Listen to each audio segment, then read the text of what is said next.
ನೋಡಿ, ಈಗ ಚಾಮರಾಜನಗರದ ಹನೂರಲ್ಲಿ ಮೂವರು ಶಂಕಿತ ಕಳ್ಳ ಬೇಟೆಗಾರರು, ಪ್ರಾಣಿಗಳ ಹಂತಕರು ಅಂಥೇಳಿ ಯಾರನ್ನ ಶೂಟೌಟ್ ಮಾಡಿ ಕೊಲ್ಲಲಾಗಿತ್ತೋ ಆ ವಿಚಾರಕ್ಕೆ ಸಂಬಂಧಪಟ್ಟಂತೆ ಆರಂಭದಲ್ಲಿ ಈಗ 3 ಜನ ಸತ್ತೋದ್ರಲ್ಲ, ಆ ಸಂದರ್ಭದಲ್ಲಿ ದೊಡ್ಡ ಮಟ್ಟದ ಕನಿಕರ, ಅನುಕಂಪ, ಅವರ ಬಗ್ಗೆ ಒಂದು ದುಃಖ ಎಲ್ಲವೂ ವ್ಯಕ್ತವಾಗ್ಬಿಡ್ತು. ಅಟ್ ಎ ಟೈಮಲ್ಲಿ ಏನಾಯಿತು ಅಂತ ಹೇಳಿದ್ರೆ 1 ಕೋಟಿ ಪರಿಹಾರ ಕೊಟ್ಟುಬಿಡಿ ಎನ್ನುವವರೆಗೆ ಪ್ರತಿಪಕ್ಷಗಳು ಮಾತನಾಡಲಿಕ್ಕೆ ಶುರು ಮಾಡಿದ್ರು. BJPಯವರು ಸೇರಿ ಪರಿಹಾರ ಕೊಡಬೇಕು, ಇದು ನಕಲಿ ಎನ್ಕೌಂಟರ್ಗಳಿದು, ಅವರು ಕಳ್ಳ ಬೇಟೆಗಾರರಲ್ಲ, ಹಸು ಹುಡ್ಕಕ್ಕೆ ಹೋಗಿದ್ರು, ಅವರು ರಾತ್ರಿ 8 ಗಂಟೆಲಿ ಹೋಗಿದ್ರು, ಅವರು ಇದೆಲ್ಲ ಚರ್ಚೆಗೆ ಬಂತು.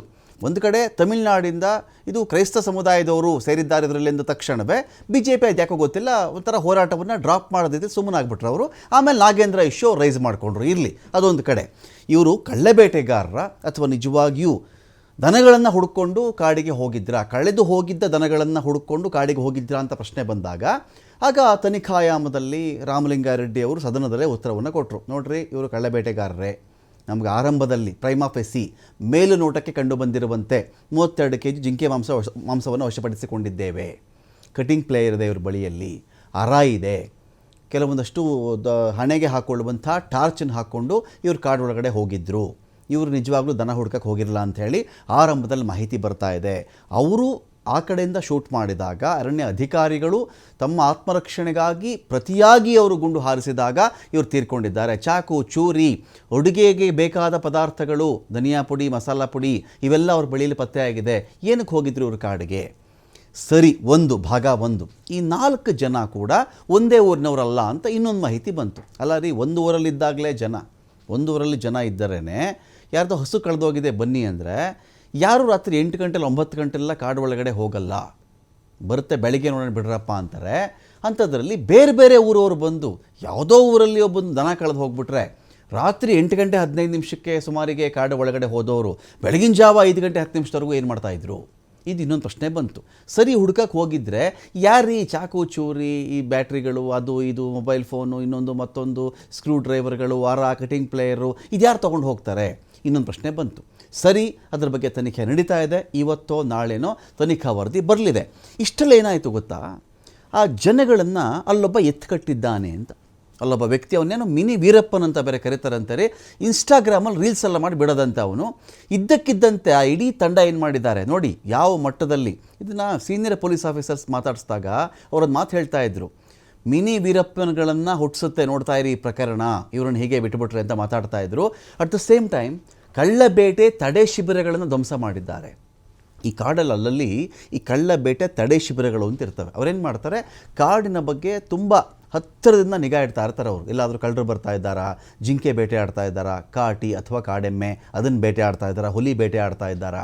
ಇವನ್ಯಾರು ಈ ಗೋವಿಂದ ಅಂತ ಇದ್ದಾನಲ್ಲ, ಈಗ ಒಂದು ಹುಲಿಯನ್ನು 3 ಭಾಗವಾಗಿ ತುಂಡು ಮಾಡಿದ್ರಲ್ಲ, ಅದರಲ್ಲಿ ಇವನು ಆರೋಪಿ ಇದ್ದ ನೋಡಿ. ಇವನು ಏನೋ ಗೋವಿಂದ ಅಂತ ಇವನ ಹೆಸರು, ಓಕೆನಾ? ಇವನೇನು ಮಾಡಿದ್ದಾನೆ, ಸ್ಥಳೀಯರನ್ನ ರೊಚ್ಚಿಗೆಬ್ಬಿಸಿ ಕಳ್ಳಬೇಟೆ ತಡೆ ಶಿಬಿರಗಳನ್ನು ಧ್ವಂಸ ಮಾಡಿ ಹಾಕಿರೋದು.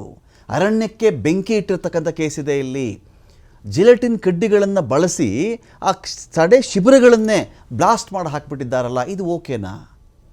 ಇದು ಜಿಲೆಟಿನ್ ಸ್ಟಿಕ್ಸ್ ಹೇಗೆ ಬಂತು? ಯಾವ ಥರ ಇವರು ಬ್ಲಾಸ್ಟ್ ಮಾಡಿದ್ದಾರಲ್ಲಿ? ಕಳ್ಳಬೇಟೆ ತಡೆ ಶಿಬಿರಕ್ಕೂ ಈ ಪ್ರಕರಣಕ್ಕೂ ಏನು ಸಂಬಂಧ?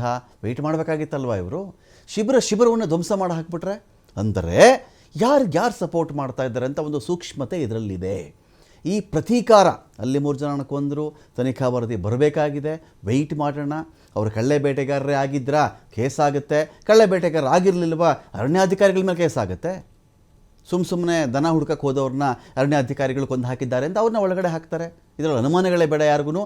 ಅದರ ಮಧ್ಯದಲ್ಲಿಯೇ ಕೆಲವರು ಪ್ರಚೋದನೆ ಮಾಡಿ ಒಂದು ಸರ್ಕಾರದ ಅಧಿಕೃತವಾಗಿ ಅರಣ್ಯ ಇಲಾಖೆಯ ಈ ಥರ ಕಳ್ಳಬೇಟೆ ತಡೆ ಶಿಬಿರಗಳನ್ನು ಧ್ವಂಸ ಮಾಡಿ ಹಾಕಿಬಿಡ್ತಾರೆ ಅಂದರೆ ಬಿಟ್ಟರೆ ಅನೇಕ ಕಡೆ ವೀರಪ್ಪನಗಳು ಹೊಟ್ಕೊಂಡ್ಬಿಡ್ತಾರ ಗೊತ್ತಿಲ್ಲ. ಈ ಪ್ರತೀಕಾರದ ಪ್ರಕರಣ ಇತ್ತಲ್ಲ, ಬೇಟೆಗಾರರನ್ನು ಕೊಂದುಬಿಟ್ಟಿರುವಂಥ ಅರಣ್ಯಾಧಿಕಾರಿಗಳದ್ದು ಅವ್ರದ್ದು ಕಳ್ಳಬೇಟೆ ಶಿಬಿರ ಇದೆ ಅಂತ ಅದನ್ನು ಧ್ವಂಸ ಮಾಡಿರುವ ಪ್ರತೀಕಾರದ ಪ್ರಕರಣ ಇತ್ತಲ್ಲ, ಈಗ ಇದಕ್ಕೋಸ್ಕರವಾಗಿ 3 ಪೊಲೀಸ್ ತಂಡಗಳ ರಚನೆ ಆಗಿದೆ.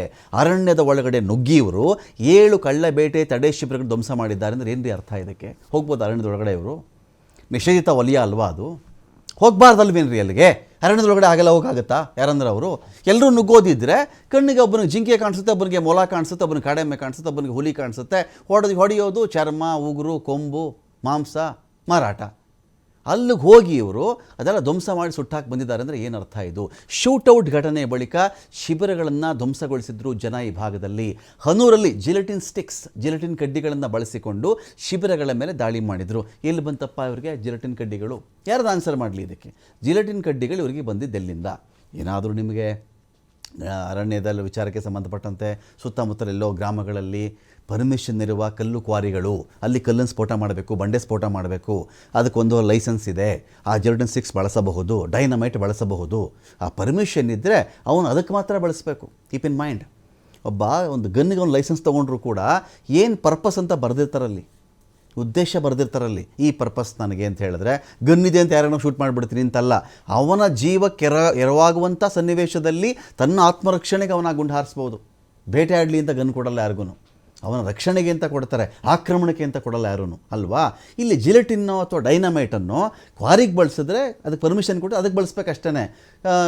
ಕಳ್ಳೆಬೇಟೆ ತಡೆ ಶಿಬಿರಕ್ಕೆ ತಂದು ನಾನು ಸ್ಫೋಟ ಮಾಡಿಬಿಡ್ತೀನಿ ಅಂದರೆ ಹೇಗಿದು? ಅಂದರೆ ಇದ್ರ ಬಗ್ಗೆ ಸಪೋರ್ಟ್ ಮಾಡ್ತಾರಲ್ಲ, ಸರಿನೇನ್ರಿ ಅದು? ನೀವೇ ಯೋಚನೆ ಮಾಡಿ ನೋಡಿ. ತನಿಖೆ ಆಗೋವರೆಗೂ ವೆಯ್ಟ್ ಮಾಡಬೇಕಲ್ವಾ? ಏನು ಅರಣ್ಯ ನ್ಯಾಯನ ಇದು? ಕಾಡು ನ್ಯಾಯ? ಅರಣ್ಯ ನ್ಯಾಯ ಮಾಡೋಕ್ಕಾಗುತ್ತೇನ್ರಿ ಇದರಲ್ಲಿ? ಶಿಬಿರಗಳನ್ನು ನೀವು ಧ್ವಂಸ ಮಾಡಿಬಿಡ್ತೀರಿ ಅಂದರೆ ಏನು ಇದಕ್ಕೆ ಅರ್ಥ? 9 ವಸತಿ ಗೃಹಗಳನ್ನು ಧ್ವಂಸ ಮಾಡಿದ್ದಾರೆ. ಇಲ್ಲಿ ಉಳ್ಕೊಳ್ತಾರಲ್ರಿ ಆ ಸಿಬ್ಬಂದಿಯಲ್ಲಿ, ಕಾಡು ಮಧ್ಯದಲ್ಲಿ ಮನೆ ಮನೆ ಇರುತ್ತಲ್ಲ, ಮನೆ ಧ್ವಂಸ ಮಾಡಿ ಹಾಕಿದ್ದಾರೆ.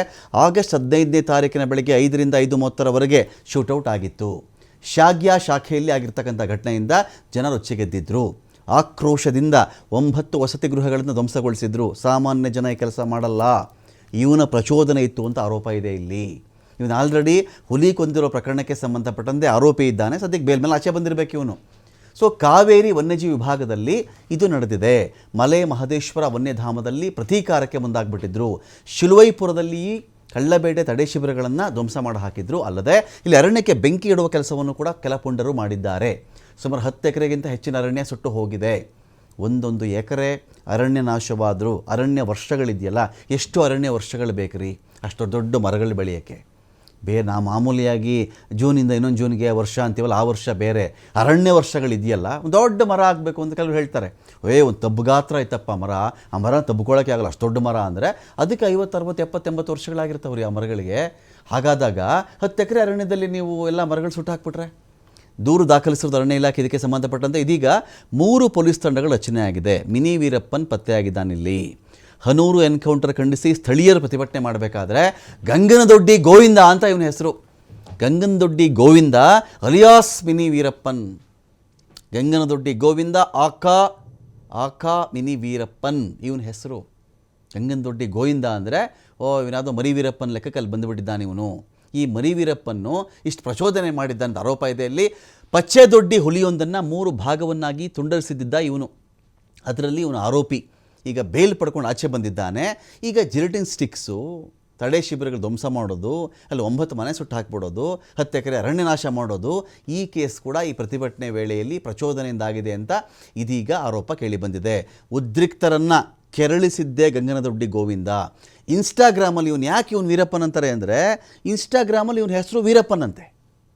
ಇನ್ಸ್ಟಾಗ್ರಾಮಲ್ಲಿ ವೀರಪ್ಪನ್ ಅನ್ನೋ ಹೆಸರಲ್ಲಿ ವಿಡಿಯೋ ಮಾಡಿದ್ದು ಬಿಟ್ಟಿದ್ದು ಇದೇ ಮರಿ ವೀರಪ್ಪ ಅಥವಾ ಮಿನಿ ವೀರಪ್ಪ.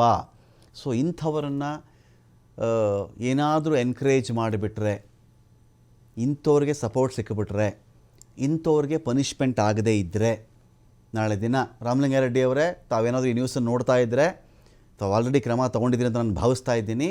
ಈ ತರಹದ ಪ್ರಭೃತಿಗಳು, ಈ ಥರದ ವ್ಯಕ್ತಿಗಳು, ಈ ಥರದ ಮಹಾನ್ ಪ್ರತಿಭೆಗಳು ಬೆಳೆಯೋಕ್ಕೆ ಬಿಟ್ಟುಬಿಟ್ರೆ ಬಹಳ ಕಷ್ಟ ಆಗುತ್ತೆ.